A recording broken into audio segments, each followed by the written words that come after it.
Do you want to try it? I don't know the script beyond that. Just give it a shot. Hello, everyone, and welcome to BA to Broadway. This is your host, Brennan. But you're not here to talk about me. Let's not talking about me. Oh, wow. Yeah, no, you nailed it. That was spot on. I got the inflection, not the words. Yeah. The spirit was there. Hello, everybody, and welcome back to another episode of From BA to Broadway, your premier showbiz education podcast. I am, of course, your host, Mr. Brennan Stefanik, and I'm bringing you those general programming reminders. Folks, every Monday we are here with the main episodes, and every Friday we are here with our mini-series In the Spotlight. And oh, would you look at that? Today is Friday. I, of course, could not be here alone. I am joined by our highly certified musical theater Broadway historian, Mr. Daniel J. Solly. Danny, what's going on? Oh my God, guys, we have so much to catch up on. What a special day. What a special day. A special day. Yeah. What's today? Today is indeed Thursday. Well, no, it's Friday. These episodes come out on Friday. Oh, okay, great. These are live, guys. We record them live. Of course. Today is a national holiday. Today is Tony Nomination Day. So, as a little treat, I don't know if it's technically considered a treat. I think it's a treat. I think it's a treat to us. As a treat, we're not talking about a show today. We're not. We're talking about several shows today. And the awards they have been nominated for. I literally had a show planned for today, and I was like, I think I might just derail the entire conversation and talk about Tony nominations. And Brennan was like, do you want to just talk about the Tony nominations? Yeah, I figured we were going to talk about it anyways, and I was like, I don't know. I feel like that conversation itself would be the whole first half, if not the whole first 3/4 of the episode. So yeah. Let's make it its own. I have had a busy 2 weeks, guys. I have seen most of the nominated shows. I would say most of the nominated musicals. I have not been. I'm not up to snuff on the plays. Danny hates plays. You know that. No, I love plays, but I haven't been. You always say. You said right before we started recording that you hate plays and you didn't want to talk about them. No, that's you with the West End. Well, it's not Olivier nomination day. So this is going to be a musical geared conversation, but I highly recommend. We're still going to talk about the plays. We're going to talk about the plays. Everything there. In the last 2 weeks, what have I seen? I saw Boop, Smash, Death Becomes Her, Dead Outlaw. The two that I haven't seen are Buena Vista Social Club, which got the most nominations, and Just in Time. Those are like the two on my list right now. But I've seen pretty much all the others. Yeah, that just started that just opened last week. So you got to pass on it's that a new one. But it's heading the pack. I think Buena Vista maybe Happy Ending and Just in Time. Death Becomes Her all got 10 noms each. Understood. So they're ahead of the pack right now. Wow. I know. Okay, shall we go down the list? Yeah, I have the Playbill article open right now. Me too, baby. Yeah. Best Musicale. And your nominees are Buena Vista Social Club, Dead Outlaw, Death Becomes Her, Maybe Happy Ending, Operation Mincemeat, a new musical. Wow. Have you seen any of them? I have seen one, and it is Maybe Happy Ending. I am going to try and rush Operation Mincemeat tomorrow so I can get that under the belt. I do want to see Death Becomes Her, and I mean, I would like to see all of these really catch my eye except for Dead Outlaw. That's the only one that I'm not feeling rather inspired to go see. And that's just because I haven't heard too many things about it or too many good things about it. So here, I'll go through the list. Yes. My vote for Best Musical is Operation Mincemeat.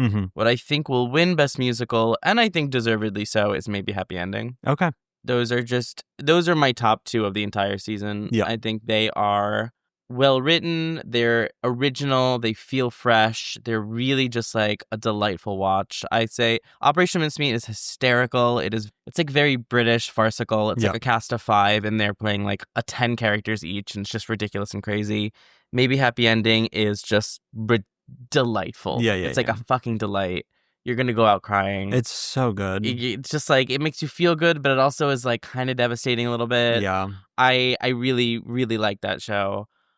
Dead Outlaw, I enjoyed it. Okay. I think it's really interesting. I think it's a really interesting story. I think a lot of things that they're doing, especially like creatively, it's very interesting. And I'm like, a lot of the direction is very interesting, and I think it's original and it's new, and it's I didn't feel like I was just watching the same old thing that we're seeing all the time. For sure. I think my issue with it, to be honest, it played off Broadway last year, and it was like everyone loved it. Off Broadway was getting like raves, and I think it was in like a really small, intimate venue. And I don't think that they made any adjustments when they were suddenly in this like huge commercial Broadway space. Understood.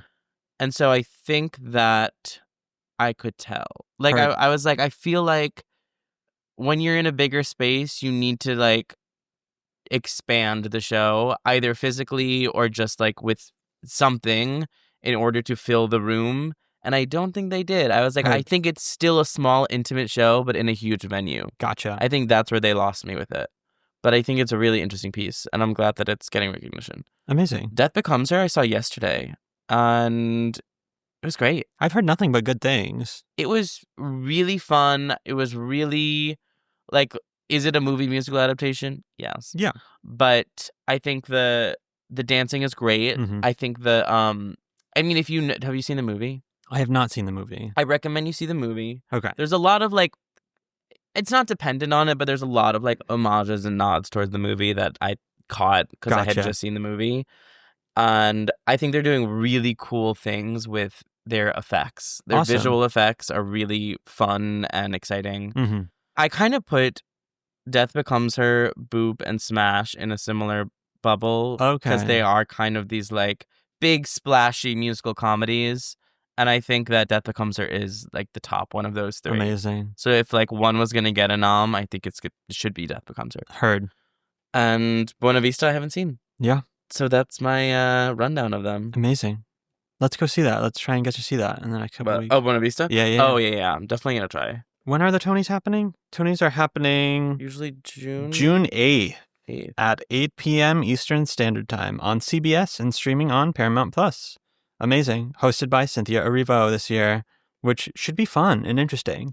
It'll be interesting. Yeah. I'm curious because I don't necessarily associate her with comedy too much. I'm curious as to I know what the experience. I think it's going to be a good experience no matter what, but I think it's going to be a tonal shift as to what we're used to. I know. I think I'm excited. It'll be interesting to see because sometimes being a great performer doesn't mean you're a great host. Yep. Sometimes a great performer is a great host, and sometimes someone who's not a great performer is a great host. That's true. So it's anyone's guess.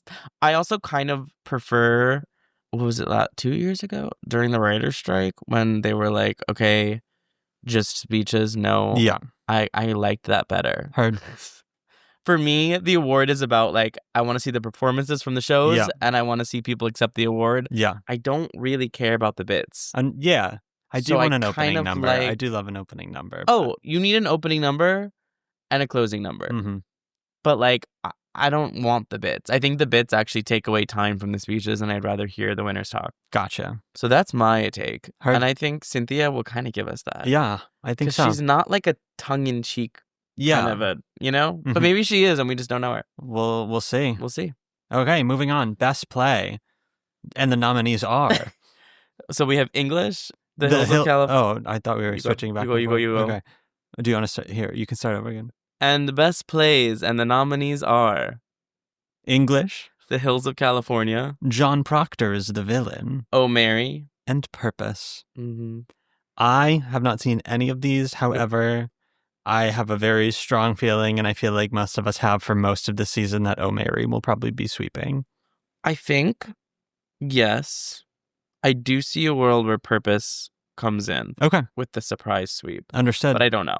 I haven't seen either. Yes. So these opinions are based solely on word of mouth. Of course. But I feel like Oh, Mary is, I've heard nothing but wonderful things. I really want to get out to see it. Mm-hmm. Especially because Cole came back. Yes. Oh, Mary, obviously huge, made a splash, Mm-hmm. is commercially successful. Purpose, I've heard nothing but incredible critical response from. Gotcha. So I think, I don't know. I could totally see a world where they take it, but Old Mary would be like the obvious, I think, win. I would love to see John Proctor as the villain if someone handed me a free ticket to it. I think they have a rush. Like, I'm not going to like break my neck over it, but I would love to see it. I think in general, I'm not breaking my neck over Broadway these days. I think it's rush, lottery, comp ticket, or bust for Hills me. of California and English, I think, are both closed. Hills of California was a short run, but I also heard nothing but good things about that as well. Great things about it. I mean, it's always tougher when your show is closed. Mm-hmm. But yeah, I don't know. Revival of a play. We have Eureka Day, Romeo and Juliet, Thornton Wilder's Our Town, and Yellowface.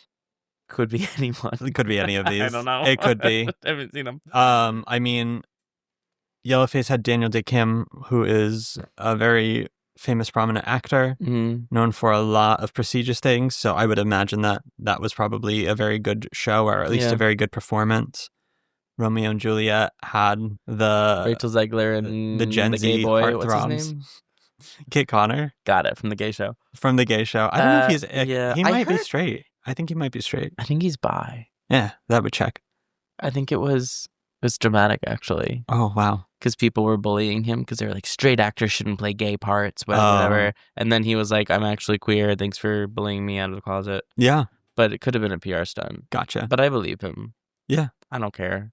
I think they've definitely, him and that gay co-star. Come on. Oh, my God. Come on. Honestly, Wow, okay. I don't know him and I have never seen the show, so I have no opinions on him. Heard. Yeah, could be anyone's guess. Could be anyone's, yeah. Who's to say? Now to the most important one. Oh Best my God. revival of a musical. We have Floyd Collins, Gypsy, Pirates the Penzance musical. What? You're just abandoning the back and forth. I got too excited. Okay. Pirates the Penzance musical and Sunset Boulevard. This is a really interesting category because Floyd Collins and Pirates the Penzance musical are weird gray areas. Yeah, I was going to say, Pirates the Penzance musical is not a revival of that. It's not. It's an adaptation of the Pirates of Penzance. Yeah, it's an adaptation, and Floyd Collins, it's the first time that this show has been on Broadway. Like, it's been around for a long time, and I think there have been concert productions, but this is the first, like, sit-down Broadway production of the show. I think it's interesting. I think that they both probably gunned for revival because it's a less crowded category. I think it's obviously between Gypsy and Sunset. I think it's something that I will get into a little bit later when we visit some other categories. But I think the rules of Tony nominations are so made up that it's so crazy and subjective, and it's just to suit whatever narrative. Oh, the nominators, 100%. Nominators. What are they called? Tony voters. The Tony nominators. Yeah. The nominating committee. Yeah. Whatever. I think it's just to suit whatever narrative they want. Yeah, 100%. It's all fake. Yeah. Oh, I want to be clear. The Tony Awards are all fake, and it's all marketing. 100%. That being said, I fucking love them. It's Christmas. Of course. We love it. It's our Super Bowl. But never forget that, like, they mean nothing. Yeah. All these performers are incredible. All these shows, most of these shows are incredible. And it's all just, marketing. And a lot of the Tony, I actually watched a TikTok today about how, it's all corrupt. Yeah. And a lot of these Tony voters are producers, and it's like, they watch a show and they're like, okay, would this make more money on tour? Would this make more money on tour? And that's what they vote for. Gotcha. It's all money. But yeah. I think it's between Gypsy and Sunset. I think I don't know. I think Gypsy's going to win it. Okay. I think Gypsy is like catnip to old gay men. And who makes up most of the Tony committing? Old gay men. Gotcha. I think this is like a really... it's no stranger to everybody that I'm a Gypsy stan. Of course. And we also know how much you love Sunset. So this is a very... I loved both of them. Exactly. I think they're just so... Like, Gypsy is they're doing something so cool where it's like, it is Gypsy. Like, it's Gypsy as we know it, but it's like completely turned on its head because they're playing with all the races of the characters. And so, like Audra, in all the interviews, Audra's like, we have not changed a single word of the libretto, but the show has completely different meaning because I'm saying these words. And she's so true. Like, the script and score are exactly the same, and a lot of the like classic performance traditions we know in Gypsy are the same, but it is like so different and takes on such different weight because suddenly we have like a black woman playing Mama Rose and a black woman playing Louise. And so that is like taking this classic musical and turning it on its head. Yeah. Whereas Sunset, the whole direction is on its head. Like, it's completely different. It's this like minimalist, screen heavy production where it's like no sets, no costumes, no props, Crazy, crazy, crazy. Yeah. So I think this is truly a case of apples and oranges. Yeah. You know, I'm like, they're both innovative, wonderful productions. Totally. And I think it really comes down to like the taste of this committee. Yeah. Stay tuned. I don't know. I think Gypsy would have my vote though. Yeah. I mean, it feels like it's going to go either way, and it feels like either one would be deserving in their own right, you know? Yeah. Mm-hmm. Yeah. Okay.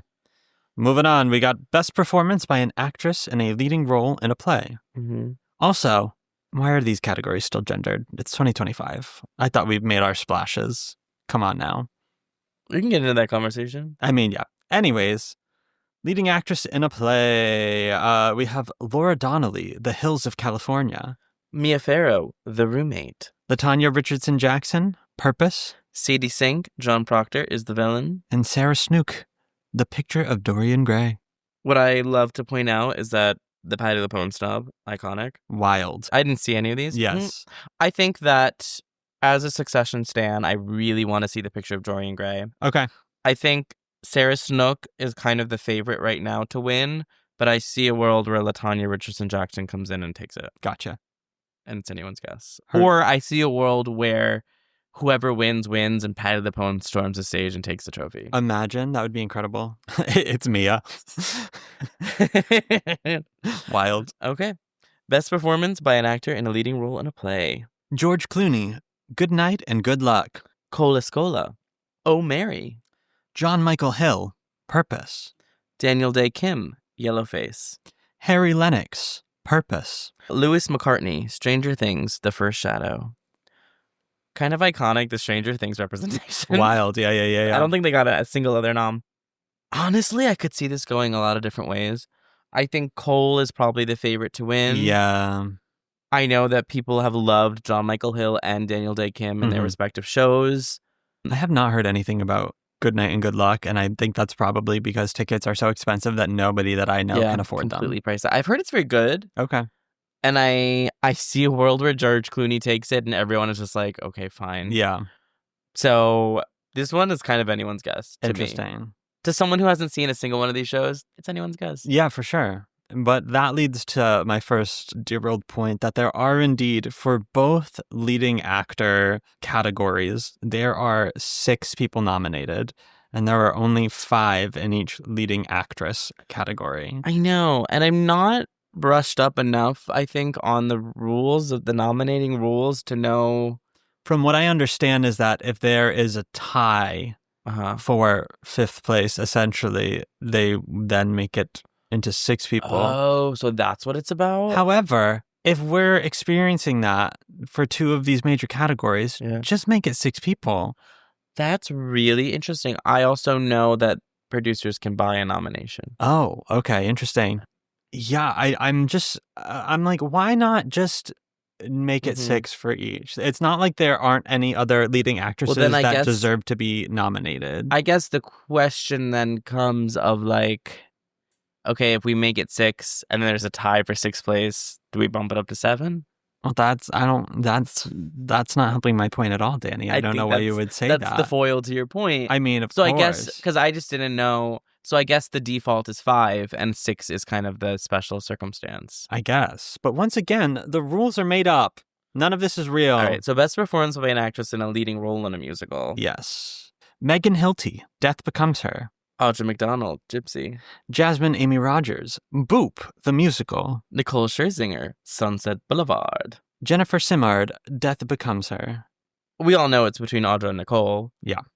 Great job to these other actresses on their wonderful of performances. Course. I think the biggest snub of this category, I think there are 2 snubs for me, and that would be Helen Chen for Maybe Happy Ending and Robin Herder for Smash. Yeah. I guess I'll talk about Smash. I saw Smash, and kind of contrary to what I now know is the popular opinion, I enjoyed it. Yeah. I thought it was so fun. Okay. Look, it's the kind of show where, like, while I was watching it, I was like, this isn't a great show. It's not the best written show. It's not great. But I found it to be thoroughly entertaining the entire time. I was entertained. I thought it was funny. I think the cast is just like, they got some of the best people to do it, and they are just making it a really fun night. I think where they kind of shot themselves in the foot is that it's Smash, and they're using the Smash TV show as all of their marketing and promotion. Gotcha. But they completely changed the plot.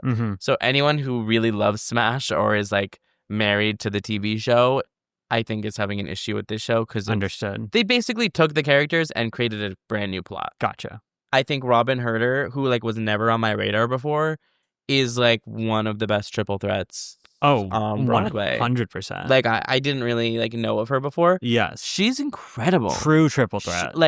It's like every time you see someone who's a triple threat, you're like, okay, which one of it is going to be their deficit? Yeah. She doesn't really have a deficit. Like No. she is so funny, was like very believable in all of the acting scenes. Her voice is incredible. She like kicks her face with like casually. I really thought she would be able to pull out a nom for it, and unfortunately she didn't. Yeah. I think what hurt Helen Shen is I think she gives a little bit more of a subtle performance. But that's what the role is, you know? Oh, that's what the role is, for Yeah. sure. And not saying that she shouldn't be doing anything she's not doing. But I think in terms of an award, it's tougher to win and get nominated for Yes. a subtle performance than it is for, I think, the two ladies in Death Becomes Her, they are doing like huge, ridiculous musical comedy stunts and belting and all that stuff. And I think that's just like so much more in your face. Yeah. And it's more easy to just like pick it out For sure. than someone who is doing like more of a grounded, subtle, performance. I think my thing was when I saw Maybe Happy Ending, I was like, these two are so evenly matched. Like her and Darren, I was like, they are both exceeding at what they're supposed to be doing in a way where I'm like, I think it would be kind of crazy when one got nominated over the other, but like I kind of saw it happening. Yeah, me too. I did see it happening. I would consider it a snub, though. I do think you're correct with both of those. It's a snub. I think Jasmine Amy Rogers, I knew she was going to get nommed. Yes. She's wonderful. She is the greatest part of that show. I think this is like she's going to go on. For sure. This is like such a wonderful start to her career. I think she's going to have like a really great career after this. I kind of feel like, honestly, I feel like Megan Hilty and Jennifer Samard should almost be nominated as one. Interesting. It kind of feels like a sideshow situation where I'm like, there's no world where one of them wins over the other. Yes. Even in a category where like Audra and Nicole weren't part of the equation and like they are the best two in the whole category, having seen it yesterday, they are so equally matched. Gotcha. Their roles are the same exact size. They're doing very similar things. And it is like a sideshow. Like they are a duo. Heard. It's not like, like in Wicked, there's like two girls, but one is clearly the lead. Yes. And like anytime they're going to be matched, one's going to win the Tony over the other just because of the size of the part. It's not like that at all. So that's why it just feels kind of redundant to have them both taking up two slots in this category. For sure. Like I almost want them to be like a joint nomination and then have like Robin or Helen get in there. Yeah. Gotcha. But it's between Audra and Nicole. And it's literally anyone's guess. My vote is Audra.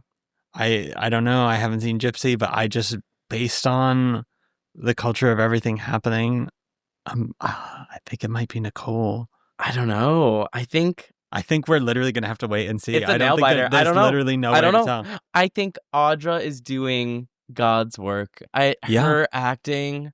I've been listening to nothing but the Gypsy soundtrack. Shocking. It came out recently, like Understood. a couple days ago.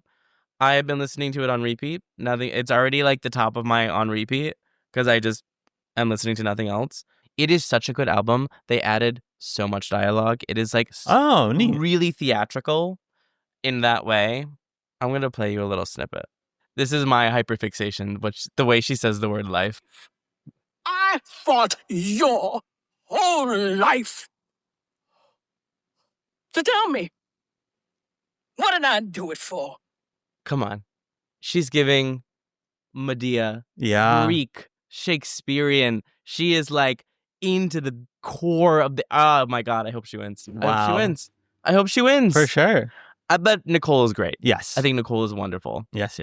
This is like the tightest race of the season. It's crazy. 100%. So next we have Best Performance by an Actor in a Leading Role in a Musical. We have Darren Criss for Maybe Happy Ending. Andrew Durand for Dead Outlaw. Tom Francis for Sunset Boulevard. Jonathan Groff for Just in Time. James Monroe Iglehart for A Wonderful World, the Louis Armstrong musical. And Jeremy Jordan for Floyd Collins. James really snuck in there. I have heard so little about this show. Is it new? It kind of just came gone. out. It's gone. Yeah, it came and went. Oh, It was a quick one. It interesting. was a quick one. I don't think critics were very kind to it. I didn't really hear much about it. And so, I mean, I know that he is great. Oh, for sure. I'm sure he was great in it. But I'm impressed to to slide in with a Best Actor nom for a show that was so kind of came and went. For sure. Right? I feel like it's probably between Tom Francis and Darren Criss. Yeah, I agree. People are really... If he didn't just win, I would say it's Jonathan Groff's year. But I don't think he'll get it again. Yeah. But I've heard nothing but fantastic things. I want to see Just in Time. Yeah. That's the one where I feel like everyone's going in kind of being like, oh, another jukebox bio musical, and coming out being like, that's the best one I've ever seen. That should be the only one. Interesting. And so I really want to see it, and I've heard he's doing incredible work. As we know, I did go to the after party for Just in Time, the opening, and I will say the primary demographic at said after party was definitely older white man, you know? Welcome to Broadway, baby. Welcome to Broadway for sure. Yeah. I don't know. I don't know who it's going to be. I think it's going to be Tom Francis or Darren Criss. Yep. Stay tuned. I would be very pleased with either. Oh, yeah. Very pleased. I'm happy Andrew Duran got a nom. I like him quite a bit. Great. He was good in Dead Out Loud. Next Jeremy up. Jordan, great job. Oh, okay. Next up, we got best performance by an actress in a featured role in a play. Oh, wow. We have Tala Ash for English. Jessica Hecht for Eureka Day. Marjan Nishat for English. Fina Straza for John Proctor is the villain. And Kara Young for Purpose. Kara Young. Is it Kara? I think it's Kara. Oh, okay. I have never seen her in something, but she is the Playgirl. She's been nominated for... This is her fourth consecutive nomination for a Tony Award. Incredible. She won... I believe she won last year. And people are projecting her to win this year. Wow. She is like a sleeper. I mean, I know that I feel like in general plays just don't get as much publicity as musicals. For sure. And so she is just secretly the most working decorated actor in a play on Broadway. Gotcha. Like she is just always working. Good for her. I would love to see... I mean, I've heard incredible things about Purpose. I would love to see it. I would love to see her. Yeah. In something. I mean, she's just always doing stuff. Wow. Good for her. Yeah, so that's Best Featured Actress in a Play. Her. Best Performance by an Actor in a Featured Role in a Play. We have Glenn Davis for Purpose. I lost my bookmark. We have Gabriel Ebert No, for John Proctor as the villain. Stop, I messed it up. Here we are. Francis Drew for Yellowface. Bob Odenkirk for Glengarry Glen Ross. And Conrad Ricamora for Oh Mary. I don't know any of these people or any of these plays, but I hope Conrad gets it. I love him. I mean, great. I love How to Get Away with Murder. Best Performance by an Actress in a Featured Role in a Musical. You just yelled at me for doing it, for jumping the gun. Go. We have Natalie Venetia Belkin for Buena Vista Social Club.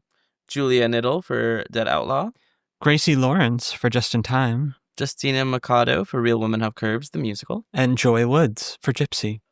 I don't know. I don't know who's going to win this. I think my most devastating snub for this category is Jordan Tyson from Gypsy.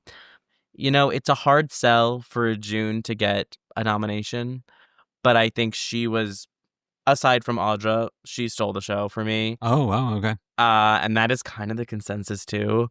And I would have loved to see her get nominated. Gotcha. And I would love to see her win, but that's... Well, she wasn't nominated, so that can't happen, unfortunately. I know. I haven't seen Buena Vista or Real Women Have Curves.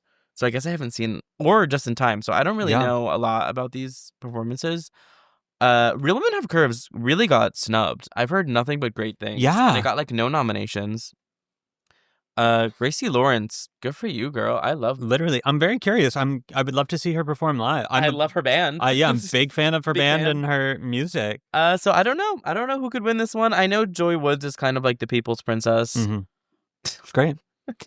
Next up, we got Best Performance by an Actor in a Featured Role in a Musical. Brooks Ashmanskis for Smash. Jeb Brown for Dead Outlaw. Danny Burstein for Gypsy. Jack Malone, Operation Mincemeat, a new musical. Taylor Trench for Floyd Collins. A couple of things. A couple of things. I think that, Jack Malone's name is already on the statue and he's taking it home, no questions asked. Whoa, okay. Not even a question. He won the Olivier. He is like the toast of Broadway right now. Heard. His performance in Mincemeat is insane. It's incredible. Gotcha. I think Brooks is the lead. And I think it's weird that he is featured in this category. Heard. I love Brooks and I want him to get a Tony Award. I think he should have won the Tony Award for The Prom. I think he is the funniest Broadway actor we have, but I don't know that this is his year. Understand. But he is I think he keeps Smash afloat. He's so good. He's really fucking good. I'm so happy Taylor Trench got nominated. I love Taylor Trench. I do know that. He is like my favorite blue-collar Broadway. It's the kind of thing where it's just like, he has been in every show under the sun for the past 15 years, and he's usually a replacement. Yeah. He usually comes in as like a first replacement. He was a Dear Evan Hansen. He came in to replace for To Kill a Mockingbird. Yes, To Kill a Mockingbird. He did Dolly. He was in Curious Incident. Like everything. And then he's playing these like iconic roles that always win the Tony because they're originated. So I am very pleased that he is getting his like flowers with the Tony nom. He deserves it. I love that. He's an example of like someone who has earned their place in this community and like works really fucking hard for it. Unfortunately, I do think it's Jack Malone's. Not unfortunately. Fortunately. Yeah. Fortunately, because he's brilliant. Yep. He won the Olivier for it. He's gonna win the Tony. Heard. But, happy for Taylor. I think that is there anyone who could have gotten that didn't. Waboon for maybe Happy Ending. Is that a joke? Yes. I'm drawing a blank on what shows there are. Is that a joke? No, I really thought of a fake potted plant should be nominated for a Tony Award. Hey, there's a world. Listen, unfortunately there really is. Everything is made up. I think so. Next up, we got Best Book of a Musical. Buena Vista. Well, how many more categories do we have? There's a lot. Okay, we'll do. There's a lot. Let's give them their shout outs as we keep going. Best Book of a Musical. Buena Vista Social Club, Marco Ramirez. Dead Outlaw. I'm so sorry. I'm going to butcher this. Itamar, Moses. Death Becomes Her, Marco Pennant. Maybe Happy Ending, Will Aronson and Hugh Park. Operation Mincemeat, David Cumming, Felix Hagen, Natasha Hodgson, and Zoe Roberts. Operation Mincemeat, let me just tell you about that real quick. It is a comedy troupe that wrote Operation Mincemeat. That's so fun. Basically, it's like, as far as my understanding is that it's like 4 besties who were like, oh, I'm not really happy with where I am right now. Let's do something fun. Let's write a musical together. Yeah. So they wrote Operation Mincemeat, and 3 of them are starring in it. And one of them is not in it. He's just one of the writers. And it started out as like an off West End scrappy little festival show, and picked up steam, and then went to West End and won every award under the sun. They won the Olivier. Jack won Best Actor. Like blah blah blah blah. And now they're on Broadway. Maybe we should do that. It is like the scrappy little show that did. Yeah. I think their comedy troupe is called Spitlip, and it's just a little comedy troupe that they formed. That's like my dream, is just playing around with my friends, and then it's a cast of 5 actors. The show, 3 of them are the writers, 2 of them came in, auditioned and got it. And I just like love that so much. I love the story of the show. Heard. Next up, we got Best Original Score. Dead Outlaw, David Yazbek and Eric De La Pena. Death Becomes Her, Julia Madison and Noel Carey. Maybe Happy Ending, Will Aronson and Hugh Park. Operation Mincemeat, David Cumming, Felix Hagen, Natasha Hodgson, and Zoe Roberts. Real Women Have Curves by Joy Huerta and Benjamin Velez. I don't know. We'll see. Maybe Mincemeat. Best Scenic Design of a Play. Marcia Ginsburg, English. Rob Howell, The Hills of California. Marg Horwell and David Bergman, The Picture of Dorian Gray. Miriam Buther and 59. Interesting. Is that a person? I don't know. Miriam Buther and 59. Stranger Things, The First Shadow. That's fascinating. Maybe it's like a scenic design company. I don't know. Or I hope there's a world in which that is a person. Their nickname. Yeah. And Scott Pask, Good Night and Good Luck. I would imagine Stranger Things is probably really cool looking. I wish them all well. Yes. I've heard Dorian Gray's really cool. I think they have a whole like screen aspect to it. Oh, where it's, okay, like, great. Screens and LEDs and stuff. I don't know. Okay. Best scenic design of a musical, Rachel Hawk, Swept Away. Dane Laffrey and George Reeve, maybe happy ending.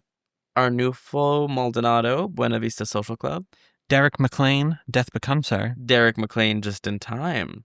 Yeah. That's kind of fun. That's shout out to Derek McLean. That's really sick. Good for Do you. you think that he'll win for a show, or they'll just be like Derek McLean if he wins? I think he would win for a show specifically. That's wild.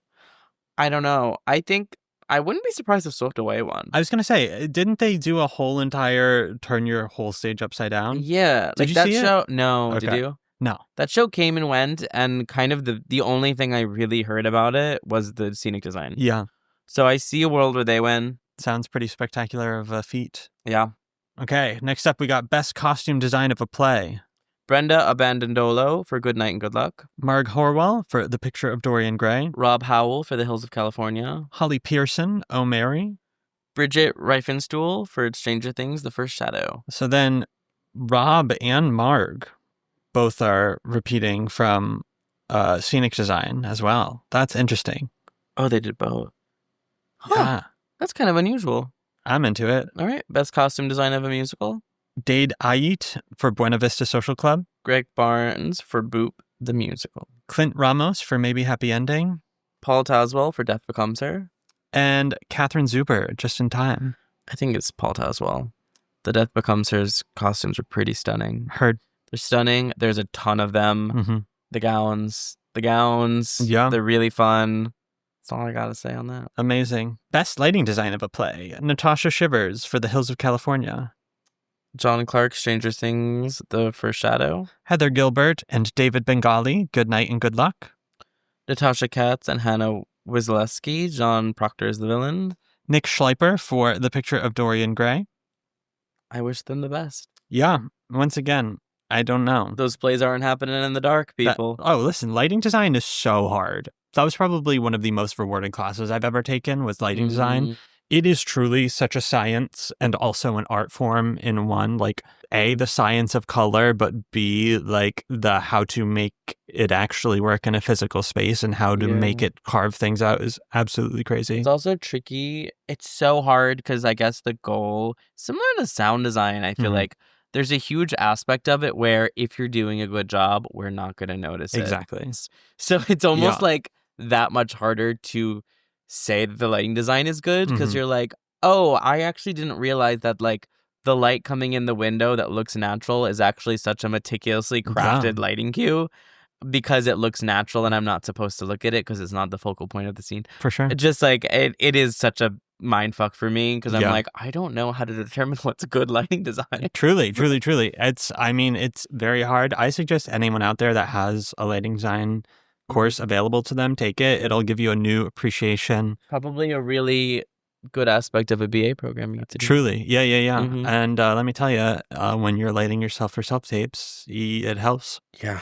Okay, next up we got Best Lighting Design of a Musical. Jack Knowles, Sunset Boulevard. Tyler Mikolo, Buena Vista Social Club. Scott Zelensky and Rui Horn-Sun for Floyd Collins.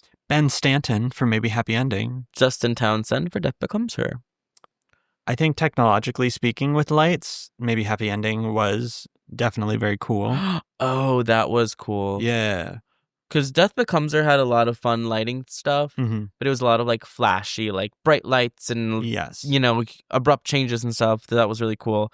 But Maybe Happy Ending had really stunning lights. Yes. I think it was technologically very interesting and complex. I think they'll probably win that one. Heard. Best Sound Design of a Play. Paul Arditi, Stranger Things. I keep wanting to say Stranger Things because that was an off-Broadway parody musical. Paul Arditi, Stranger Things, The First Shadow. Palmer Heffron, John Proctor is the villain. Daniel Kluger, Good Night and Good Luck. Nick Powell, The Hills of California. Clemence Williams, The Picture of Dorian Gray. I think we're really good at this. I'm not going to lie. We should have been the announcers. I think we're going to be the announcers for Tony Awards. Best Sound Design of a Musical, Jonathan Dean's Buena Vista Social Club. Adam Fisher, Sunset Boulevard. Peter Helinski, Just in Time. Peter Helinski, Maybe Happy Ending. Dan Moses Schreier, Floyd Collins. Good for Peter. I feel like this is a Sunset Boulevard feat. Oh, yeah. I think the things they do with their technology are really fun and cool. Yeah. But also, I can't pretend that I am a master of sound design, so For I sure. don't really know what that entails. For sure. Best direction of a play. Nude Adams for English. Sam Mendes, The Hills of California. Sam Pinkleton, Oh Mary. Danya Tamor, John Proctor is the villain. Kip Williams, The Picture of Dorian Gray. Best direction of a musical. Sahim Ali, Buena Vista Social Club. Michael Arden, Maybe Happy Ending. David Cromer, Dead Outlaw. Christopher Gattelli, Death Becomes Her. Jamie Lord, Sunset Boulevard. I don't know. This is a toss-up. Yeah. Michael Arden is a Tony darling. Yes. They love him. For good reason. I think he's For sure. brilliant. David Cromer did really great work on Dead Outlaw. And I think he might have won all of the off-Broadway awards last season, Mm-hmm. which is usually somewhat of an indicator for Tonys. So I could kind of see him. I don't think they'll win Best Musical per se, but I could see a world where he takes Best Direction. Okay. But then I think kind of the obvious choice would be Jamie Lloyd. Gotcha. Because that production of Sunset Boulevard is based on the directing. Yep. That's what makes the show. That's what makes this revival so interesting. Totally. So I guess it's up to all of them. Yeah. Okay. Best choreography. Joshua Bergassi, Smash. Camille A. Brown, Gypsy. Christopher Gattelli, Death Becomes Her. Jerry Mitchell, Boop, the musical. Patricia Delgado and Justin Peck, Buena Vista Social Club. Honestly, this could be Smash's win for the night. Heard. They had some really fun numbers. Understood. Fun group numbers. Okay. I mean, I don't know much about Buena Vista. I Yeah. think they might have. I've heard that the choreography is great in that one too. Heard. So that might be the winner. Okay. Best orchestrations. Andrew Resnick and Michael Thurber, Just in Time. Will Aronson, Maybe Happy Ending. Bruce Coughlin, Floyd Collins. Marco Puglia, Buena Vista Social Club. David Cullen and Andrew Lloyd Webber in Sunset Boulevard. I can't say it. I can't say it like a normal I person. understand. I don't know. I'm seeing Floyd Collins the week after the Tony Awards, unfortunately. 'Cause that's when okay. I could get a cheap ticket. So I'm not going to have an opinion on it. But I could see a world where that one wins an orchestration, Tony. Gotcha. Because it's very, I mean, isn't that Adam Gettle, right? And he is kind of just ridiculous with his orchestral parts and scores. Heard. So I could see where that wins. Okay, and that brings us to the end of that with our top 3 nominations coming in at a tie of Buena Vista Social Club for 10, Death Becomes Her for 10, and Maybe Happy Ending for 10. Crazy. I also want to shout out both Harvey Fierstein and Celia Keenan Bolger are receiving special Tony Awards. Now, another little list I would like to pull up is the 13 shows completely shut out of the 2025 Tony Awards. Oh, the ones that got nothing. Got nothing. We have Okay. Do the rapid fire, and I'm going to say if I agree or not they should have been shut out. All In, Comedy About Love. That's the John Mulaney and other comedians one. Oh, I'm glad they got snubbed because they priced everyone out of seeing it. Keep going. Heard.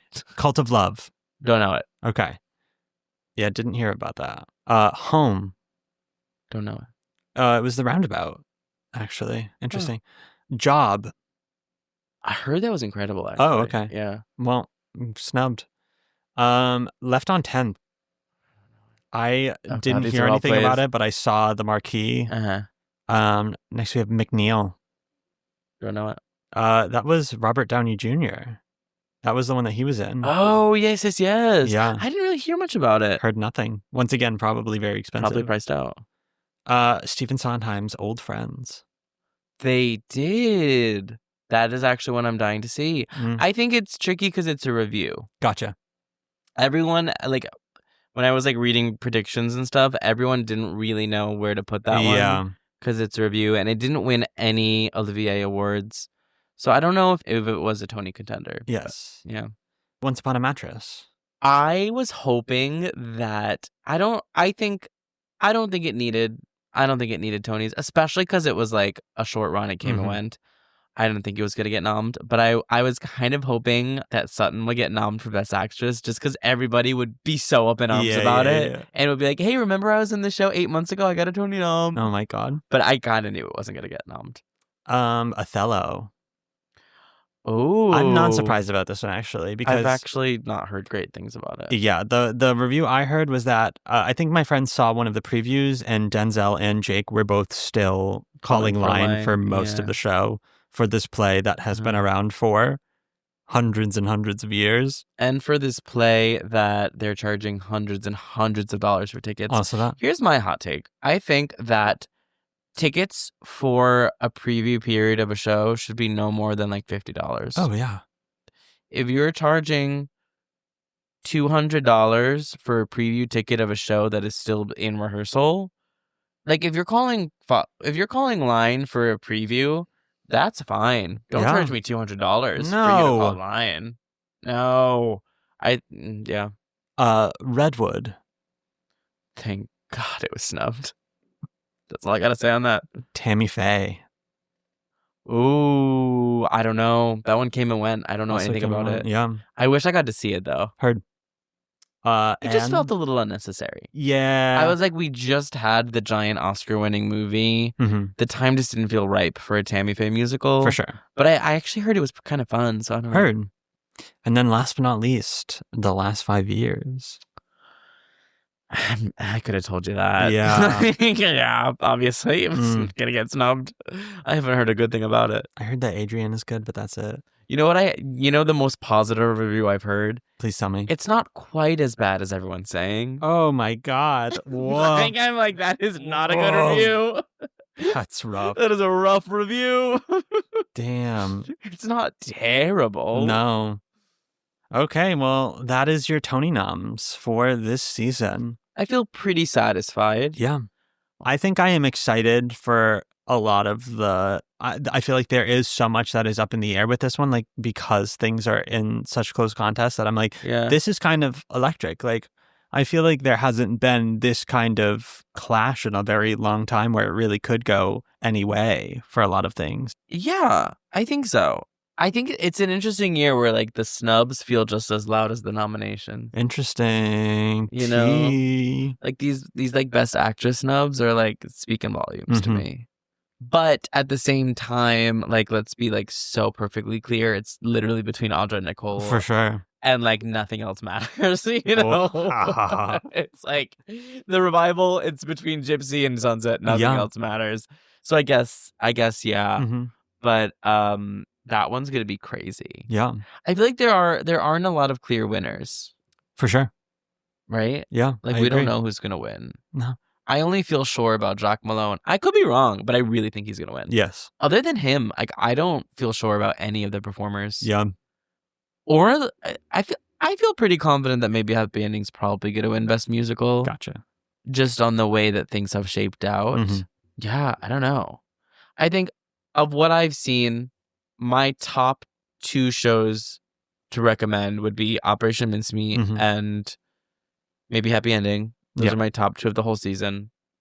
I would say Dead Outlaw it kind of falls somewhere in the middle. Okay. Where I didn't dislike it at all. I thought it was really interesting. It wasn't my favorite thing I've ever seen. Gotcha. And if you want like a big musical comedy, I would say Death Becomes Her. Heard. And everything else is irrelevant. Oh my God. Okay. I'm Well, just kidding. But yeah. I would say those are my picks. Gotcha. I think if there is anything to take away from this episode, it's that everyone needs to write to the Tony Committee and have us be announcers next year. Yes, that. Oh, I would also love, because you said this earlier and Yeah. I said we were talking about it, the idea of the persisting gendered categories. Yes.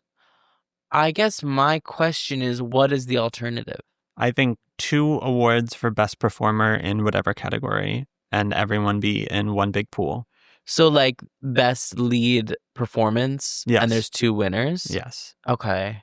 And the Tony Committee can do whatever they want with that. I have a feeling it would, at least for a couple of years, still be I guess my foil, gendered in some way, shape, or form. But I think maybe I'm wrong about this. I don't know. But I just feel like that's such an easy way for it to just become like 4 men win Tony Awards every year. and that's probably what could happen. But But it's a chance you're willing to take. but also, nobody cares about the leading man. Like, that's never the buzz about who's going to win leading man for a Tony Award. No. No. We're all here to see what Broadway diva is going to sweep that award. That is what all the talk is always Yeah. about. That is what everyone feels most passionately about. That is fair. You know? Yeah.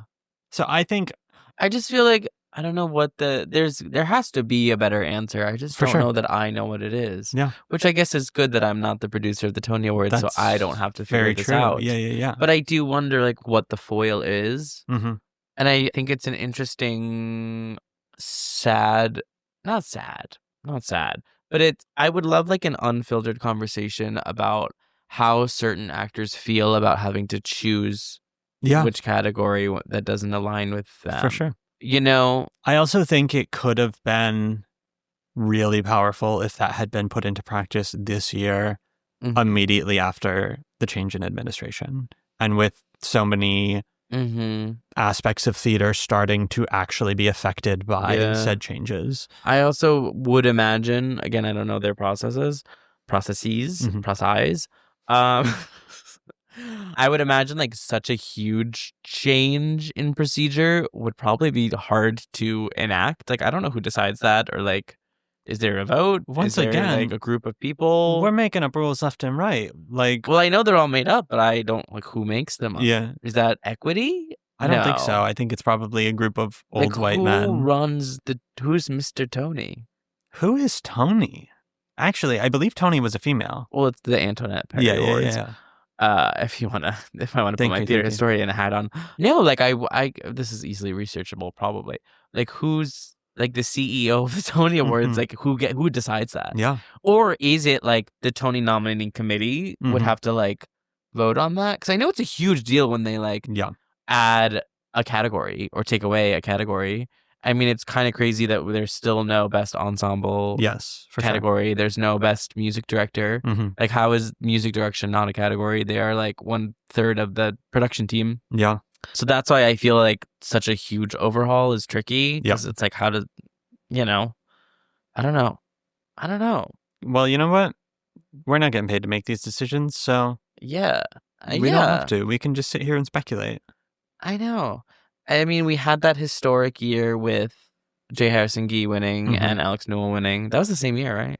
That was Shucked and... Yeah, and that was also the year that Justin David Sullivan abstained from nomination. Was that? Right? The same year? Possibly. I don't think it was. No? I think Anne Juliet might have been the year before. Oh, okay. Or maybe not. I don't remember. And I think all three have their merits. Totally. Like J. Harrison Ghee as a non-binary performer winning, being like, you know what, put me in the mail, and like winning and being like, I'm an openly non-binary actor winning this award is incredible. I think Justin taking a step back and saying I'm not participating in this is incredible. And I think Alex Newell, I think they all give powerful statements, and I don't know. Yeah. I mean, Cola Scola is a non-binary performer, and they are in the lead actor in a play category. I do love a world where a non-binary actor beats George Clooney for an award. Crazy, but yeah, so true. This has turned into a full-length episode, so I'm going to say we need to cut it off. Folks, listen to the Gypsy soundtrack. Everyone, for the love of... You know who I'm really mad about the snub? Actually, David Thaxton. I know. I'm surprised you didn't say it at the moment. It's because I think I paused. You'll probably hear it. I was like, what? Who did I forget to say? Justice for David Thaxton.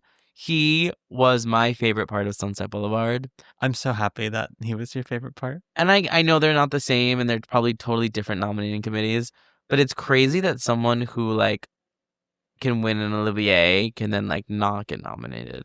Or he didn't win the Olivier. He got nominated for the Olivier. Yeah. Jack won the Olivier. But I think it's a giant snub. Yeah. Okay, folks. Make sure go tune in to all the Tony combos. Make sure you tune into the awards themselves. Go see some shows if you can affordably. As always, like and subscribe. Write it in the comments. Feel free to leave a review, actually. You know what, folks? Leave a review. Only if it's good. On Apple Podcasts, Spotify, wherever you get your podcasts. Yeah, please give us some stars and reviews. I would really appreciate that. And if there's a certain show you want to hear us talk about, you can let us know by finding us over on the Patreon. Patreon. That is patreon.com/BA to Broadway. Our principal tier Patreon members get to choose the shows we talk about on there. And in big news, because of inflation and all of that, I have decided we're making the Patreon cheaper. Yeah, exactly. So our principal tier subscription is going to be going down. It will be $5. So it's going to be $5 to get access to all that good bonus content from all of the people that we have on the main episodes, all of their fun, silly stories. And then for the ability to choose a show that we talk about here on In the Spotlight. So get on over to the Patreon. We love and appreciate all of the support over there. Also, just another fun way to interact with the community. We really, really appreciate it. As always, you can find us on most social media platforms at BA2Broadway. You can find me at Brennan Stefanik. You can find me at DSauls. And if you subscribe to the Patreon, Brennan will give you a little kiss. That's not true. I think that would be really hard, actually, to arrange. But, however, we will give you a shout out. And if you have any hot takes, write it in the comments. Oh, yeah. Let us know about your Tony Award hot takes. Let us know. We would love to hear. If you want to, yell at me. Oh, yeah. Let's get these discussions. They're going to be like, you didn't see any plays. And you know what? You would be right to yell at me. I should be seeing more plays. You're right. But also, I'm not a Rockefeller. Fucking sue me. Yeah, that's fair. Okay. And until next week, folks. Bye. From BA to Broadway is created, produced, and edited by Brennan Stefanik, music by Dylan Kaufman, and cover art by Jordan Vongsithi.